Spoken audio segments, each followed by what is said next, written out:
Hello మామ, welcome to day 38 of 45 days దీక్ష. మామ ఇంకా అంటే 202 డేస్లోనే మా ఊరు వెళ్తున్నాను మామ. సో అక్కడ ఏంటంటే మనకి ఇక్కడ పెద్దమ్మ తల్లి ఎట్లానో అక్కడ మాకు కూడా శ్రీ అద్దంగనాంచారమ్మ తల్లి అమ్మవారు కూడా అంతే. సో వీళ్ళందరూ అక్క చెల్లెళ్ళు అనమాట.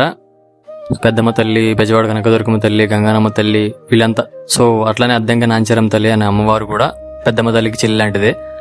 సో ఆ జాతర మహోత్సవం నిమిత్తం నేను నా స్వగ్రామానికి వెళ్తున్నాను మామ. సో అట్లానే అక్కడ జరిగే ప్రతి వైబు, ఆ ట్రెడిషనల్ వైబు, ఆ జాతర వైబు, సో ప్రతిదీ పిన్ టు పిన్ మ్యాక్సిమం మీకు కూడా చూపించడానికి ట్రై చేస్తాను. అండ్ మీరు చేయాల్సిందల్లా ఒక్కటే మామ, మీకు ఫుల్ వీడియో రూపంలో కావాలా అండ్ షార్ట్ వీడియోలో రూపంలో కావాలా కామెంట్ చేయండి మామ.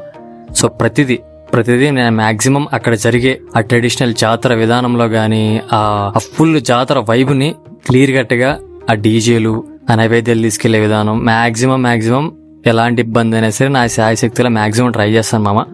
మీకు చూపించడానికి మాత్రమే ట్రై చేస్తాను. సో అది మా విలేజ్ కల్చర్ ఎలా ఉంటుంది అనేది కూడా మీకు క్లియర్ కట్గా చూపిస్తాను మామ. సో నేను 2 డేస్లో వెళ్తున్నాను, మీకు చాలా క్లియర్గా చూపిస్తా. అండ్ అలాగే అక్కడ కూడా డైలీ ఉన్న రోజులు ఎన్నైనా 3 డేస్ ఉంటానో 4 డేస్ ఉంటానో ఉన్న రోజులు కూడా ఈ దీక్ష కంటిన్యూ చేస్తున్నాను. సో అక్కడ చిన్న ఇదేంటంటే తెలిసిందే కదా, మన బ్యాచ్ మొత్తం యూత్ బ్యాచ్ మొత్తం ముక్క చుక్క అన్నీ వేస్తూ ఉంటారు. బట్ అది నాకు పాసిబుల్ కాదు. సో అక్కడ నాన్ వెజ్ తినకూడదు, దీక్షలో ఉన్నా కాబట్టి నాన్ వెజ్ తినకూడదు, ఆల్కహాల్ అలాంటిది ఆల్కహాల్ తీసుకోకూడదు. సో అది కొంచెం మన యూత్కి కొంచెం దూరంగా ఉండడానికి అది ఒక చిన్న ఇబ్బంది. బట్ అది నాకైతే ఇబ్బంది అయితే అస్సలు కాదు, ఎందుకంటే నేను మనస్ఫూర్తిగా అమ్మవారి దీక్షలో ఉన్నాను కాబట్టి. సో అది మామ.